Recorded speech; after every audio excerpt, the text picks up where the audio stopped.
नाजरीन अस्सलाम वालेकुम रहमतुल्लाहि व बरकातुहू। उर्दू चैनल में आप तमाम का खैर मकदम है।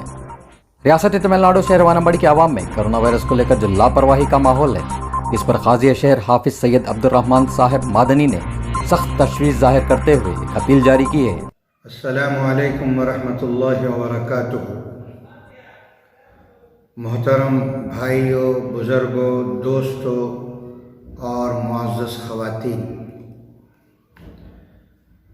एक मसला है शरीयत के अंदर कि कोई आदमी नमाज पढ़ रहा हो पूरे इखलास के साथ और सामने से एक नाबीना जा रहा हो, करीब में कुआं है, अगर नाबीना और अंधा आदमी चलते हुए जाए तो कुएं में गिर जाएगा, तो इस नमाजी की जिम्मेदारी है कि वो अपनी नमाज को तोड़कर छोड़कर उस नाबीना को बचाए।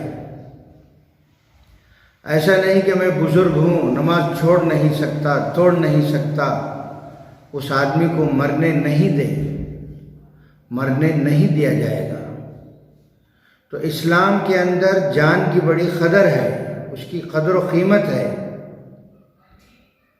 इस वक्त जो दुनिया के अंदर कोरोना वायरस के नाम से बहुत बड़ी बला आई हुई है, जिससे सारी दुनिया परेशान है। ऐसे ममालिक भी परेशान हैं जहां पाकी सफाई का ख़ास इंतज़ाम है। मलेशिया वग़ैरह में पाकी सफाई मिसाली है। ऐसे लोग भी इस बला से बचने के लिए शरई हुदूद के अंदर रहकर जो बचाव कर सकते हैं, जो तदारुक कर सकते हैं, कर रहे हैं। हिंदुस्तान एक बहुत बड़ा मुल्क है और यहाँ की खुसूसियत है कि यहाँ रहने वाले बिल्कुल बाजू बाजू घर बनाकर लगे लगे रहते हैं।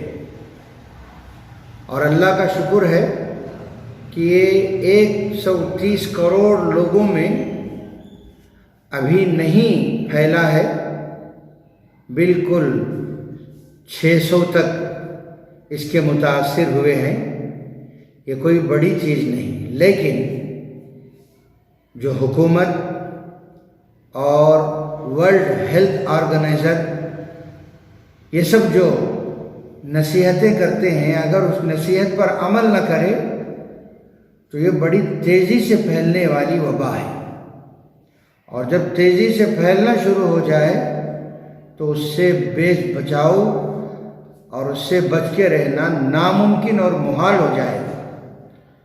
इसीलिए हुकूमतें रोज़ाना अपना करोड़ों का नुकसान करते हुए बसों को बंद कर दिए, ट्रेनों को बंद कर दिए और फ्लाइट्स को बंद कर दिए।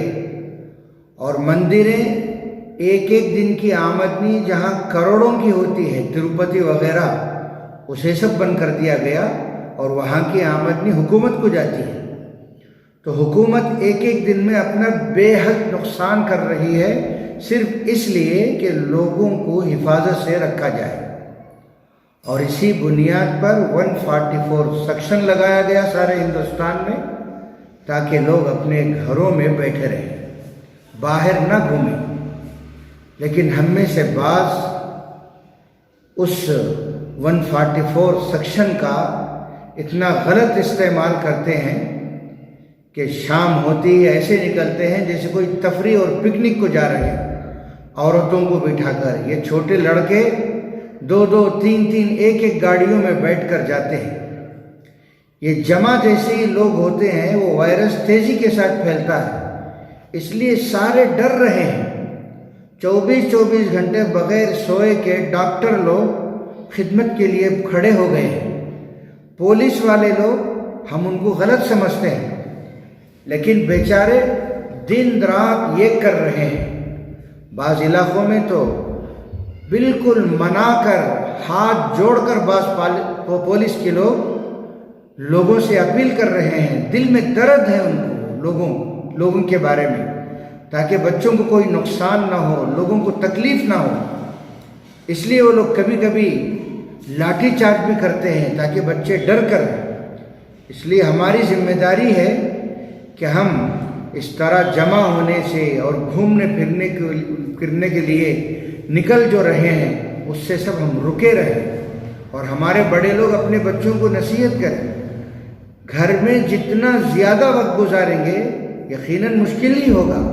اب نماز جیسی چیز کو چھوڑنے کے سارے علماء، یعنی چھوڑنے کا مطلب ہے گھروں میں پڑھنے کا. نماز تو کبھی نہیں چھوٹتی ہے، مسجدوں میں پڑھے بغیر گھروں میں پڑھنے کے بارے میں سارے علماء کہہ رہے ہیں. کوئی عالم آپ کو نہیں ملے گا ہندوستان میں جو یہ کہتا ہو کہ نہیں نماز آ کے جماعت سے پڑھ لو. اس لیے کہ اس کی بھیانک جو اثرات ہیں، اس بھیانک اثرات کو سب جانتے ہیں. اس لیے گزارش ہے ہمارے وانم باڑی کے بچوں سے اور وانم باڑی کے لوگوں سے اور معزز خواتین سے کہ وہ اپنے بچوں کو ہرگز باہر نہ بھیجیں. اب یہ ہماری ہمدردی کے لیے ہو رہا ہے. اب بچے زیادہ بات نہ سنیں تو قانون کی زد میں بھی آ جائیں گے. قانون کی زد میں جب آ جائیں گے تو پھر 6 مہینے جا کے اندر بیٹھنا پڑے گا، جیل خانے میں بیٹھنا پڑے گا. پھر ان کو نکالنا ہو تو بہت ساری پریشانیاں، قانونی کارروائیاں کرنی پڑے گی، پیسے خرچ کرنے پڑیں گے، کورٹ کے چکر لگانے پڑیں گے. اس لیے براہ کرم 144 سیکشن کا جو مقصد ہے سارے ہندوستانیوں کو بچانا ہے، ان کی حفاظت صحت ہے، ان کو تندرست رکھنا ہے. اس لیے کہ ایک آدمی کو لگ جائے تو پھر کئی لوگوں کو طرف تیزی کے ساتھ پھیل جائے گا اور اس وقت لوگ گرتے جائیں گے، کوئی اٹھانے والا بھی نہیں ہوگا. اس لیے ہمارے بچے محفوظ رہیں. ہم کو زیادہ ذمہ داری ہے اس کی. ہرگز بچوں کو باہر نہ چھوڑیں اور پولیس والوں کا، ڈاکٹروں کا ساتھ دیں. اور پھر بستی میں جو سوشل ورکرز ہیں وہ لوگ بھی بیچارے بہت خدمت کر رہے ہیں. آپ لوگ بھی خدمت میں ساتھ دیں. اسی طرح خاص طور سے کوئی آدمی غریب ہے ہمارے پڑوس میں، ہمارے محلے میں، اس کے گزران کیسا ہو رہا ہے، کرفیو میں کام کو نہ جانے کی وجہ سے اس کا تعاون کریں، اس کی مدد کرنے کی فکر کریں.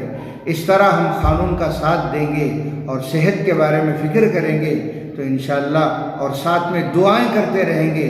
نماز ہرگز نہ چھوڑیں، گھروں میں پابندی سے پڑھیں، توبہ استغفار کرتے رہیں، اللہ سے رجوع ہوتے رہیں، صدقہ و خیرات بھی اپنی طاقت کے مطابق کرتے رہیں. تو ان تمام اعمال نیک کی وجہ سے اللہ تعالیٰ اس بلا سے بچائے گا. اللہ تعالیٰ ہم تمام کو اور سارے عالم کے لوگوں کو اس بلا سے محفوظ رکھے. وآخر دعوانا الحمدللہ رب العالمین. ناظرین جڑے رہیے آپ کے اس اردو چینل سے. ہم پھر حاضر ہوتے ہیں تازہ خبروں کے ساتھ.